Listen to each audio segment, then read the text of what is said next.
ನಮಸ್ಕಾರ ಸ್ನೇಹಿತರೆ, Padmashri life style YouTube ಚಾನಲ್ಗೆ ಸ್ವಾಗತ. ಸ್ನೇಹಿತರೆ, ನಾಳೆ ಗುರುವಾರ.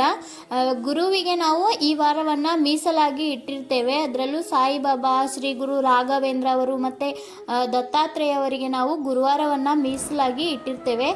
ಅದಷ್ಟೇ ಅಲ್ಲದೆ ಸಾಲಿಗ್ರಾಮ ರೂಪದಲ್ಲಿ ವಿಷ್ಣುವನ್ನು ಸಹ ನಾವು ಪೂಜೆಯನ್ನು ಮಾಡ್ತೀವಿ ಗುರುವಾರದ ದಿನ. ಮತ್ತು ಅಶ್ವತ್ಥ ವೃಕ್ಷದಲ್ಲಿ ಗುರುವಿನ ಒಂದು ಅನುಗ್ರಹ ಇರೋದ್ರಿಂದ ಅಶ್ವತ್ಥ ವೃಕ್ಷವನ್ನು ಸಹ ನಾವು ನಾಳೆ ಪೂಜೆ ಮಾಡ್ಬೋದು. ಸ್ನೇಹಿತರೆ, ತುಂಬ ಚಿಕ್ಕ ಚಿಕ್ಕ ಸ್ತೋತ್ರ ಇವುಗಳನ್ನು ನಾವು ಪ್ರತಿನಿತ್ಯ ಪಠನೆ ಮಾಡ್ತಾ ಬಂದರೆ ಗುರುವಿನ ಆಶೀರ್ವಾದವನ್ನು ಪಡಿಬೋದು. ಮೊದಲನೇದಾಗಿ, ಪೂಜ್ಯಾಯ ರಾಘವೇಂದ್ರಾಯ ಸತ್ಯಧರ್ಮರತಾಯ ಚ ಭಜತಾಂ ಕಲ್ಪವೃಕ್ಷಾಯ ನಮತಾಂ ಕಾಮಧೇನವೇ ಅಂತ ಗುರುರಾಯರನ್ನು ನಾವು ಪ್ರಾರ್ಥನೆಯನ್ನು ಮಾಡೋದ್ರ ಮೂಲಕ ಅವರ ಒಂದು ಆಶೀರ್ವಾದವನ್ನು ಪಡೆಯಬಹುದು. ಈ ಒಂದು ಚಿಕ್ಕ ಸ್ತೋತ್ರಕ್ಕೆ ಎಷ್ಟು ಶಕ್ತಿ ಇದೆ ಅಂತ ನೀವು ಪಠನೆ ಮಾಡಿ ನೋಡಿ, ನಿಮಗೆ ತಿಳಿಯುತ್ತೆ.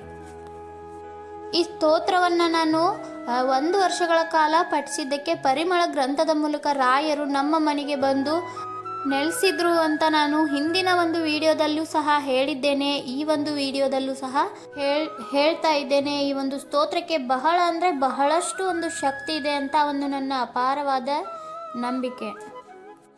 ಇನ್ನು ಅನಂತ ಕೋಟಿ ಬ್ರಹ್ಮಾಂಡ ನಾಯಕ ರಾಜಾದಿರಾಜ ಯೋಗಿರಾಜ ಪರಬ್ರಹ್ಮ ಶ್ರೀ ಸಚ್ಚಿದಾನಂದ ಸದ್ಗುರು ಸಾಯಿನಾಥ್ ಮಹಾರಾಜ್ ಕಿ ಅಂತ ನಾವು ಶ್ರೀ ಸತ್ಯ ಸಾಯಿಬಾಬಾ ಅವರನ್ನು ಸಹ ನಾಳೆ ಪ್ರಾರ್ಥನೆಯನ್ನು ಮಾಡಿ ಅವರ ಆಶೀರ್ವಾದವನ್ನು ಸಹ ನಾವು ಪಡೆಯಬಹುದು.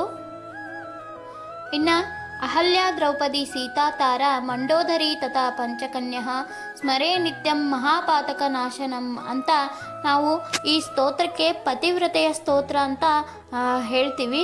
ಈ ಸ್ತೋತ್ರವನ್ನು ಪ್ರಾರ್ಥನೆ ಮಾಡೋದ್ರಿಂದ ನಾವು ನಮ್ಮ ಮಾಂಗಲ್ಯ ಭಾಗ್ಯವನ್ನು ಸಹ ಗಟ್ಟಿಯಾಗಿರಿಸ್ಕೊಳ್ಬಹುದು ಅಂತ ಒಂದು ನಂಬಿಕೆ ಇದೆ. ಈ ಸ್ತೋತ್ರವನ್ನು ನೀವು ಪ್ರತಿನಿತ್ಯ ಸಹ ಪಠನೆ ಮಾಡ್ಬೋದು, ಇಲ್ಲ ಅಂದರೆ ಗುರುವಾರ ಸಹ ಈ ಸ್ತೋತ್ರವನ್ನು ಪಠನೆ ಮಾಡ್ಬೋದು. ಇನ್ನು ಇದು ಸಾಲಿಗ್ರಾಮ ಸ್ತೋತ್ರ. ಸಾಲಿಗ್ರಾಮದಲ್ಲಿ ಅಂದರೆ ಸಾಲಿಗ್ರಾಮ ಅಂದ್ರೆ ಒಂದು ವಿಷ್ಣುವಿನ ರೂಪ. ಸಾಲಿಗ್ರಾಮ ಶಿಲಾವಾರಿ ಪಾಪಹಾರಿ ವಿಶೇಷತಃ ಆ ಜನ್ಮಕೃತ ಪಾಪಾನಂ ಪ್ರಾಯಶ್ಚಿತ್ತಂ ದಿನೇ ದಿನೇ ಅಂದರೆ ಈ ಒಂದು ಸ್ತೋತ್ರವನ್ನು ಪಠನೆ ಮಾಡೋದ್ರ ಮೂಲಕ ನಾವು ಏನೋ ಗೊತ್ತಿಲ್ದೋ ಏನೋ ಒಂದು ತಪ್ಪುಗಳನ್ನು ಮತ್ತು ಪಾಪಗಳನ್ನು ಮಾಡಿದರೆ ಈ ಒಂದು ಸ್ತೋತ್ರದ ಮೂಲಕ ನಾವು ಅದನ್ನು ಪರಿಹರಿಸ್ಕೊಳ್ಬಹುದು. ಆ ಜನ್ಮಕೃತ ಪಾಪ ನಮ್ಮ ಪ್ರಾಯಶ್ಚಿತ್ತಂ ದಿನೇ ದಿನೇ ಅಂದರೆ ನಾವು ಯಾವುದೇ ಒಂದು ಜನ್ಮದಲ್ಲಿ ಪಾಪಗಳನ್ನು ಮಾಡಿದರೆ ಅದರಿಂದ ನಾವು ಮುಕ್ತಿಯನ್ನು ಹೊಂದಬಹುದು ಈ ಒಂದು ಸ್ತೋತ್ರದ ಪಠನೆಯಿಂದ. ಪ್ರತಿನಿತ್ಯ ಕೂಡ ಈ ಸ್ತೋತ್ರವನ್ನು ಪಠನೆಯನ್ನು ನಾವು ಮಾಡಬಹುದು. ಇನ್ನು ಗುರು ದತ್ತಾತ್ರೇಯ ಅವರ ಸ್ತೋತ್ರವನ್ನು ಸಹ ನಾನು ಡಿಸ್ಕ್ರಿಪ್ಷನ್ ಬಾಕ್ಸಲ್ಲಿ ಕೊಟ್ಟಿರ್ತೀನಿ. ಆ ಸ್ತೋತ್ರವನ್ನು ಸಹ ನೀವು ಪಠನೆ ಮಾಡ್ಬೋದು. ಮತ್ತು ದತ್ತಾತ್ರೇಯ ಒಂದು ಸ್ವರೂಪವಾದ ಅಶ್ವತ್ಥ ವೃಕ್ಷದಲ್ಲೂ ಸಹ ಅವರ ಒಂದು ಅನುಗ್ರಹ ಇರೋದ್ರಿಂದ ನೀವು ಮೂಲತಃ ಬ್ರಹ್ಮರೂಪಾಯ ಮಧ್ಯತೋ ವಿಷ್ಣು ರೂಪೇಣ ಅಗ್ರತೋ ಶಿವರೂಪಾಯ ವೃಕ್ಷರಾಜಾಯ ತೇ ನಮಃ ಅಂತ ಅಶ್ವತ್ಥ ವೃಕ್ಷಕ್ಕೆ ನೀರು ಹಾಕೋದ್ರ ಮೂಲಕ ನೀವು ಆ ಸ್ತೋತ್ರವನ್ನು ಸಹ ಪಠನೆ ಮಾಡಬಹುದು. ಇನ್ನು ಗುರು ಬ್ರಹ್ಮ ಗುರು ವಿಷ್ಣು ಗುರುರ್ದೇವೋ ಮಹೇಶ್ವರ ಗುರು ಸಾಕ್ಷಾತ್ ಪರಬ್ರಹ್ಮ ತಸ್ಮೈ ಶ್ರೀ ಗುರುವೇ ನಮಃ ಅಂತ ಗುರು ಸ್ತೋತ್ರವನ್ನು ಸಹ ನೀವು ಪಠನೆ ಮಾಡಬಹುದು.